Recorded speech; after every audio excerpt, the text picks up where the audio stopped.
За юу яцхан логизм шинжилгээр уулзж байгаад та тавина. Олон юм яриад явах уу? Лайк цаа дараад бичлэнд орцгоё. За хэлээгөөж магадгүй өмнөх дугаар дээр гарсан энэ нөхрийг гүү гэдэг шүү. За харин энэ нөхрийг болохоор ган гэдэг. За Даниэлийн ангид шинэ хүүхд шилжиж байгаагаар бүлэг маань эхэлнэ. Үүнийг сонсоод манайд бөөн баяр. Тэгсэн эрсэн хүүхдэнд харсан манайд энэ царай бол 360 иргэнэ. Тэрээр ч шууд ороод өөрийгөө танилцуулдیں۔ Кристал гэдэг шүү. За манайд ч Кристалийг өдөх ба түүнд их л таагүй санагддیں۔ Даниэл ч үнийг хараад өөрийгөө яаж дэрлүүлжсэнийг санах ба Кристалийг дэрлүүлэхэд тул танилцахаар очдیں۔ Кристал ч дотроо энэ нэг худлаагаар байна гэж бодхоловч ганцаардахгүй тул энийг л өнгөртیں۔ Хичээлж тарж манай хүн орой харж явах замдаа Винт хэрэгэд энэ нохойг дэрлэж байхдаа таардیں۔ Кристал ч тэр нохойг өмгөөлөх ба энэ үеэр нь Даниэл ханаас ч юм бэ гараад ирдیں۔ Даниэлийг гарчсан болохоор өнөөхөд чухраад яваад өгчдیں۔ Дүүрсч дараа өдөрлөө шилжих ба Кристал юм зөөж байгаагаар гарна. Тэрээ санаандгүй бүдрээ дундаг ба азуулж Зак бариад авдیں۔ Даниэл Зак хоёр өөрт нь сайн хандаад исэн болохоор Кристал чи надад сайн хандах юм бол надад улам хэцүү болдгоо гэдгээ хэлдیں۔ Яагаад вэ гэсэн чинь ангийн хамгийн алдартай банд нар түүн дээр шаваад тахаар бус хүмүүс хардахгүйгээ яхав дээ. Өглөөч болвоо. Тэгсэн Кристалын дэвтэр дээр амар муухасаар ачсан байдیں۔ Тэгээд завсарлагаанаар найзууд нь ч бас түүнийг жигээд ер нь л мануунд ганц ханилж байгаа нь энэ хоол гэдیں۔ Тэгсэн гинт Даниэл гараад ирнэ. Юу хийж байгаа юм бол гэсэн нохоонд нь хоол өгөхөр ирсэн байдаг. Кристалч Даниэлд надад дахиж туслах хэрэггүй. Би чиний бодож байгаа шиг сул дор нэг юм бишээ. Гэх үед манай Даниэл шууд л дурлаж өрхөн. Хилээгөөж магадгүй энэ Кристал чинь яг үнэндээ Даниэлтэй адилхан хоёр биетэй байхгүй юу? Тэгээ төс би нөгөө хөөрхийгч байдэн шүү. За тэр ч яах вэ? Өвтөнлөг орцгоё. Оранж Кристал гантай цуг ажил дээр явдیں۔ Тэгээд дуусаа явж идэл замдаа Даниэлийг нохоо тайрцж явахдаа таардیں۔ Тэгээд төрхөн яриа дээр өрнүүлээл байжсэн чинь гинт цоёй гарч ирээл чихтэд аваад явдیں۔ Хэдэн сарын дараа Даниэл маань мөнгөгүй нохоонуудаа яах талаар ярьж ирснийг Джейс сонсоод дөрвөж хавралдیں۔ Васкоч нохоонуудтай уулзч болох уу гэж сүртэй. Тэгээ хажууднаас нэг очкаас нь шууд орсон. Джейс Васког аваад хичээлд орохоор явдیں۔ Энэ залууч алдартай болохыг хүсээд Facebook руу ордог байхгүй юу? Тэгээ хэрэгтэй хэрэггүй баахан рил үзэж байгаа л ийм гангстер залуучуудыг олноо. Энэ хүүхэд ч алдартай болохыг хүсдэг юм болохоор өнөөх залуучуудыг муулж байгаа бичлэгийг Facebook дээр тавиад унтаад өгдیں۔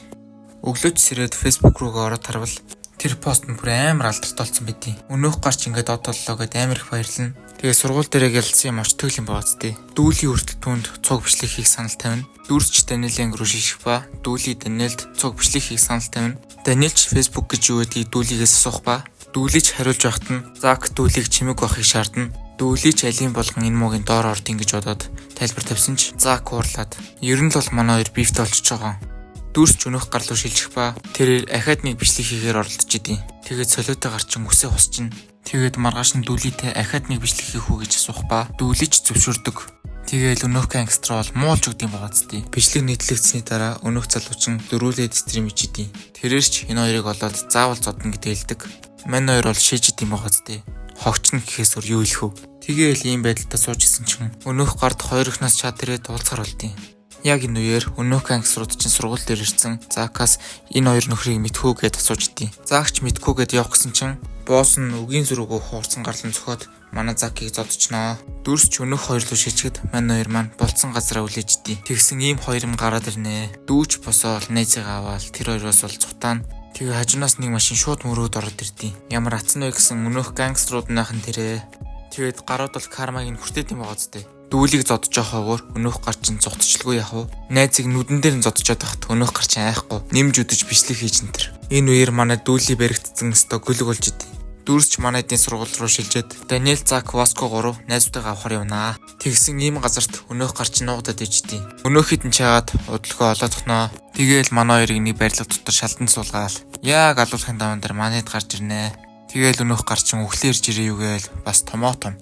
Гэхдээ Васко маань шууд халзагт дээр очсноо. Чи эднүүс суучлт гуйчих юм бол би чамайг гаргая маргая гэдэг өгөхгүй юу? Тэгээл өнөөх маань уйлж өрөөд намайг уучлаарай гэд бүр кино. Тэгээл халзак аваад явчихсан чинь өнөөх нь бас юу гэж жуулах вэ? Шууд замдад авсан шивээсийн хараал шийд юм байгаадтэй.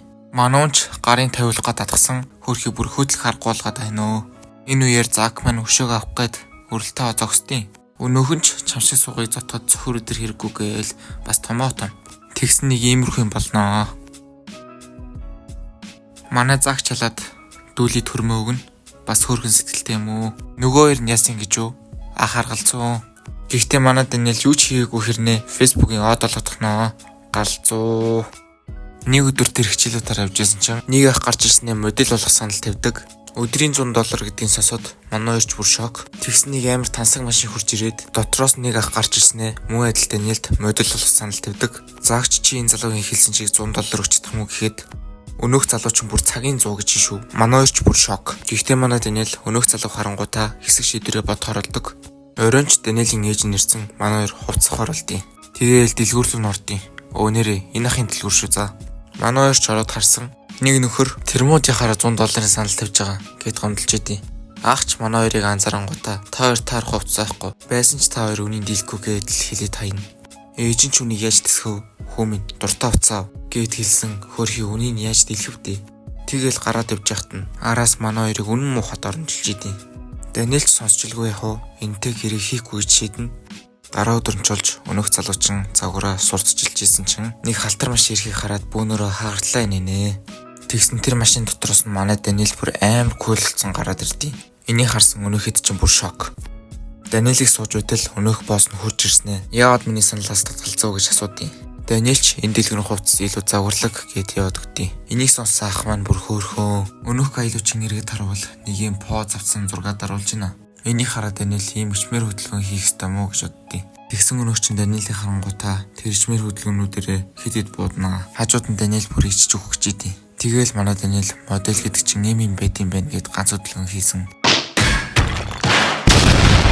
Үүний дараа өнөөх залуутай бүжиглжсэн хүүхэд чинь Даниэл дээр ирдیں۔ Тэрээрч хоёулаа найзлаа. Их чинь чамайг жаргана гэж шулуухан. Тэгээл ад камера өгөөл цуг зураг даруулаад бүр хоолнд ороод.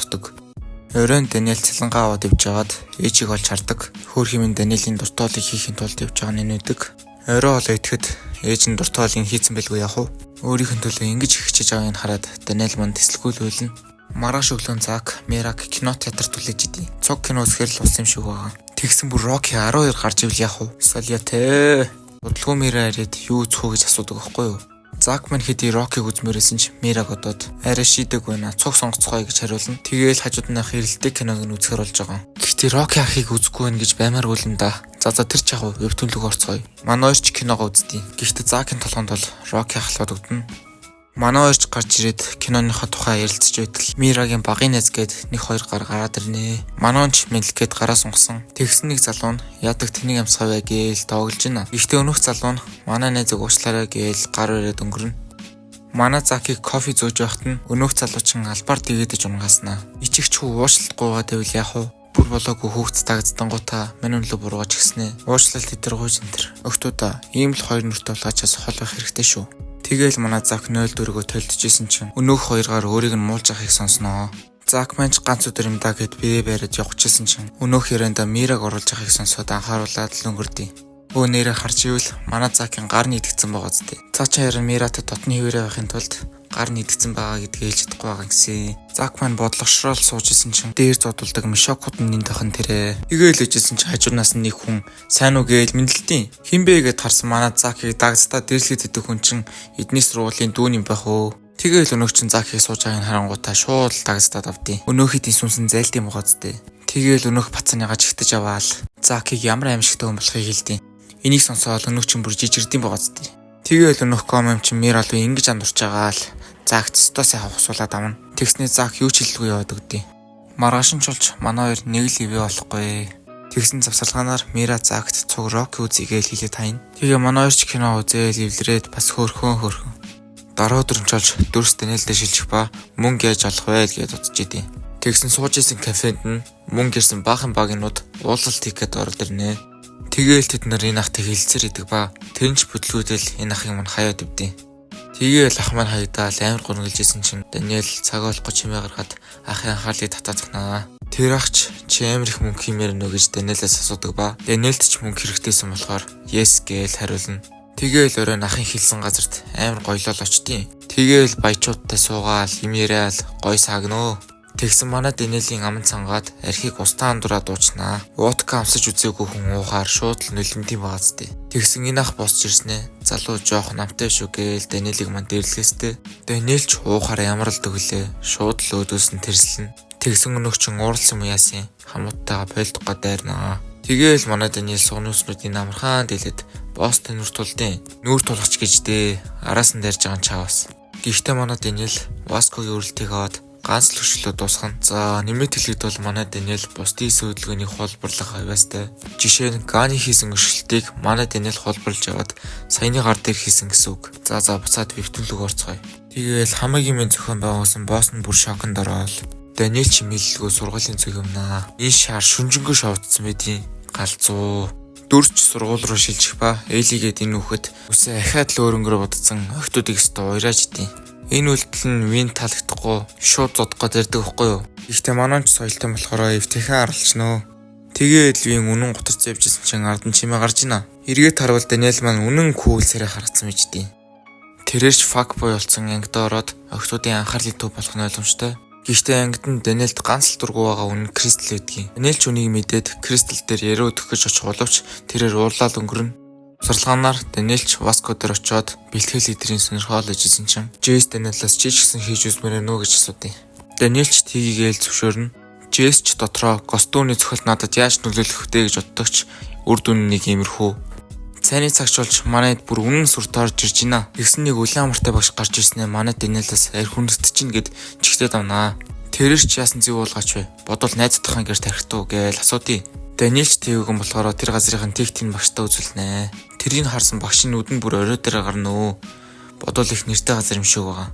Тэрэрч хичээлийн дараа уулзсан шүү гээл яваад өгнө. Тэгсэн Даниэлийг уусан байгаа гэдгийг сонссон Васко шууд л дайрна. Тэгээл зодолдоо тэгэлдэм байгааз тээ. Ер нь л манай хоёр энэ тэнцүүхэн үзэж идэв. Яг толхын даван дээр дээдингийн хүүхдүүд нь зогсоноо. Джейс ч Васког аваад явж байгаа. Ер нь л ингээд тулаан ингээд дуусч байгаа. Даниэл ч шүнжэнгөө шовдсон яаж зүгээр ах уу амар ядарсан Кристалыг хөөж идэв. Кристал ч ягаад дагаад байгаа юм бэ гэж асуудаг байхгүй юу? За guys, согтуу байгаа шүү. Ойлгоорой манай үнийг. Нэг иймэрхүү юм болдیں۔ Мануун ч яг баллах чидэл ээлээ гарч ирээ зогсоноо. Мануун ч гарын тавилах гэж үзэх боловч ээлий дэндүү их хүчтэй байлаа. Эцэст нь манай Даниэл хязгаарт хүрчээ. Газар дээр шууд л нам. Даниэл ч хориг бие авахар явдаг ба тэнд байсан гангстерууд нь эмнэлэгт хүргэсэн л гин. Энэ үеэр эмнэлгийн өрөөнд ийм юм болж байгаа ба Васко Даниэл хоёр төд хөдөлгөө ирдэг. Өмнө нь алан талан гэдээ яриадсэн. Одоо болохоор яасан ч их санаа зовд юм бэ. Бүр нэг хайр өрмөр. Тэгээл Даниэл маань өөрийнхөө биеийг авч яваал энэ өдөр дуусч байгаа. Дараа өдөр нь ч болж Даниэл маань мөнгөтэй ахтар очноо. Яах ч байгаа юм бол гэсэн Джейн өгсөн хуцыг тэндээ мартсан байдیں۔ Тэгсэн Даниэл талд нэг баягч түүнд будаа хашгиш бэлгэлдیں۔ Үнэн хөөхөн. Даниэл ч онгоолгоод үзтэл дотор нь юу байсан гэж. Бүр $100,000 манай Даниэлд бүр бэлгэлжлээ шүү. Ийм ихчтэй болох юмсан ашиг. Оройн Даниэл ээжтэйгээ яриад хамаг мөнгөө шилжүүлнэ. Бро чи бүх хэрчүүдийн мөрөөдлийг биелүүлчлээд хүү. За үйл явдал хэдэн сарын дараа руу шилждэг ба Жиход юг хоёр буулаа л сууж идэв. Тэгсэн нэг ийм гай хурж ирснэ. Жиход амар дотнорч зэддэг. Бодвол танд хүн юм бахөө. Энэ гайч манай хоёрт бит буюу мөрөөдө тоглохыг зааж өгөөд бүр нүдэн дээр нь хэдхэн секундын дотор амар их мөнгө хийгдэх нь. Маргааш нь Жихо сургуулийнхаа хүүхдүүдэд зааж өгөөд ер нь л хүрээгээ тэлээд байгаа. Завсарлагаанаас Жихо нөгөө гай дээр очиод ёо бро анда мачи ахад $400 очичлоо гэж хэлдэг байхгүй юу? Тэгсэн өнөөх гайчин өө манай босс яг энэ хажууд явж дуудчих уу гэдэл дууддیں۔ Тэгсэн ийм хоёр хүн хүрээд ирнэ. За энэ турхаа нөхөр нь болохоор Жейк гэдэг шүү. За одоо бодохны яасан ч болон Жейктэй хүмүүс вэ? Джейс Жейк гээл. За тэр ч яг уу вебтүүлэг орцгоё. Жихо ч ууцгаах уу гээл манай дуухаар алдیں۔ Тэгээл орой нэг амар согтцсон юм гараал явж исэн. Хажуунаас нь нөгөө дээрлэгдэх хүмүүс нь дуудаж идэв. Найзууд нь ч дээрлэх гээд байгааг нь анзаараад очиж учрыг нь олноо. Жихо ч өөрийг нь ингэж өнгөлж байгааг нь хараад зүрхний андуудтайгаа ингэж л учирд юм байж тээ гэх ухаан юм бодно. Тэрэрч гэртээ орж ирээд өдөр болсон явдлуудаа бодож тунгаанаа. Тэгээл мөнгө өсгөхөөр ахаал тоглож эхэлнэ. Тэрээр аль хэдийн мөрөөдө тоглоомд донтжээ. Маргааш өглөөнч болж Жихог хилдээ бүр зомби цаашаа ирэн заяв. Бүр дээрлэгтэй нөхдүүд нь ч өөрөөс нь ажидаг. За юу болсон баг ойлгомжтой л байгаа илгүй. Тэрээр өчтөр орой бүх мөнгөө алдсан байдаг. Нэг алдсан хүн одоо яах вэ? Алдсан мөнгөө буцааж олохыг хичээнэс дээ. Тэгээл манай хүн ээжээс мөнгө зээлээл, Даниэлаас мөнгө зээлээл, бүр болоогүй байраа барьцаалаад мафийн босоос ч мөнгө зээлнэ. Тэгээд л алдсан мөнгөө буцааж болохоор тоглож эхлэн дээ. Энэ нь мөрөөдө тоглоом юм хойно Жиход маань мэдээж ялах боломж байхгүй. Шууд л мөнгөө алдаад эхэлнэ. Гэхдээ энэ удаа түүнийг бурхан байсан юм яасан амар азтай хожоод $100,000 олноо. Тэгээд л манай мөнгөтэй олцсон баяртаа гоё итэм рүү яваад мөнгөө шалгасан байдгүй. Найзаас яагаад мөнгө орж ирэхгүй байна гэд асуух гээд очтол заваа юмнуу тоглоомороо дамжуулаад хамаг мөнгөний дээрмдээ 70 голоо төгсөн байвал яах вэ? Жихоч хөлөх туснаа ойлгоод өнөөх газартаа очиж сэтгэлээ онгоотл байлнаа. Тэгсэн тэр газар нь орон гэргүй хүмүүсийн хоног төрүүлдэг газар байж таарад мөн гитэр битий илбэр хувцсын дээрэмдэж явуулах нь бит тэвэл нэг иймэрхүү юм болно шүү. Тиймээс манайхан битий л мөрөдтэй тоглоорой. Жихоч явсаар Даниэлийн дэлгүүрт очиод болсон бүх явдлаа хэлнэ. Энийг сонссон Кристалч туслахаар болоод гоц ухаантай хөөгдүүднаа. Яг энэ үеэр Жейк баахан гэнгүүдийг өмнөөс хөрүүлцээ явж явах ба урдаас нь Васкоч Жихогийн мөнгийг авах гээд гараад ирнэ. Дүүрсч буцаад манай хэд рүү шилжих ба Жихогийн мөнгийг буцааж авахын тулд олон хэрэгтэй тул Жей Зак хоёрыг дуудсан байдаг. За энэ нөхрийг Бацаан болохоор Бацаана гэж явъя. Бацаанаач нэг хүн чинь хаана байгаа гэж асуудагч. Васко маань аль хэдийн ялагдсан байлаа. Жейс ч үнийг хараад шоконд ороод яг алууллаа гэхэд хажуунаас нь ямар хөвгөлтэй дүр зураг вэ гэд ган гарч ирлээ. Тэрэрч Жейкийг бүтлгүйтлгээ дуурлуулад ер нь л бол манай хоёр зодтолд оруулж байгаа. Яг энэ үеэр манайд ч мөнгөө буцааж авахар ажилдаа орноо. За гай Синисгийг тайлбарлахад миний тарих бол үнэхээр хөрөхгүй байна. Ямар ч тач манайд бол мөнгөө буцааж авдаг. Эцэстээ Жейкч Ган жууч болтгүй ялагдсан байх ба үүний дараа заллингийн хэрэгээр шоронд ороод тэднийхээ угар нь олоод тохноо. Энэ явдлаас хойш хэд өдрийн дараа нэг ах Даниэл маань зургуудыг харснаа энэ хүүхэдтэй уулзцаая гээд машинаа хөлөглөөд юмнаа. Тэрэж сургууль дээр нэрсэн Даниэлд PTG-гээд айдол бэлддэг актемд сурах санал тавинаа.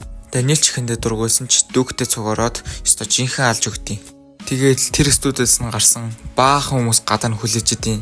Манай хоёр ч эндээс нарай гэж мултарнаа. Гэхдээ Даниэл маань энэ үеэр ирээдүйн хамгийн том дайсантай ийхүү харс тулгарнаа.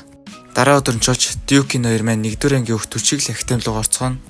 Ангидаа ороод ангийнхаа хөвгтүүдтэй танилцаа алжижсэн. Өнөөх дээрийн хамт зураг авахалт хүүхэд энэ ангид нь сууж идیں۔ Манай хүн ч нэг зүг рүү олоод харсан. Тэнд нь амар их хоолны үлдэгдэл байна. Даниэл ч хүн авч явахаас өмнө гударцгаа игсэн санал гаргасан. Тэгсэн араас нь өнөөх үлдээсэн хүмүүс нь гараад ирнэ. Энэ гарууд Эсмийн ангийн хүүхдүүд юм бохоо. Манай Даниэл ч өөрийгөө яг баларлаа гэж бодож исэн. Өнөөх охин ч бүх тооцоог нь хийцэн байдیں۔ Яасан ч буянтай хөхтөө. Тэгсэн өнөөх хэдэн ч ирхээл манайд ч яваад өгнө. За энэ актем болохоор дууны танхим, бүжгийн танхим, мөн чөлөө цагийн танхим гэд 3 танхим байдаг.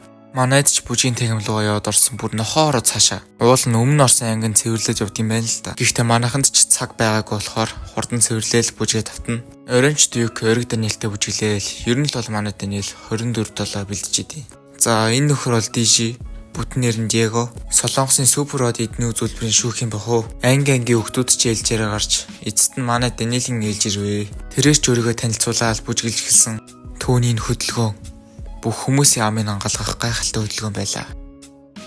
Зя энэ удаагийн бичлэгээ энэ үрээ дуусгая. Дараагийн бичлэгээ илүү хурд үзэх хүсвэл лайк болон subscribe дараарай. Тун утгагүй дараагийн бичлэгээр уулзцаая. Тэр болтол баяртай.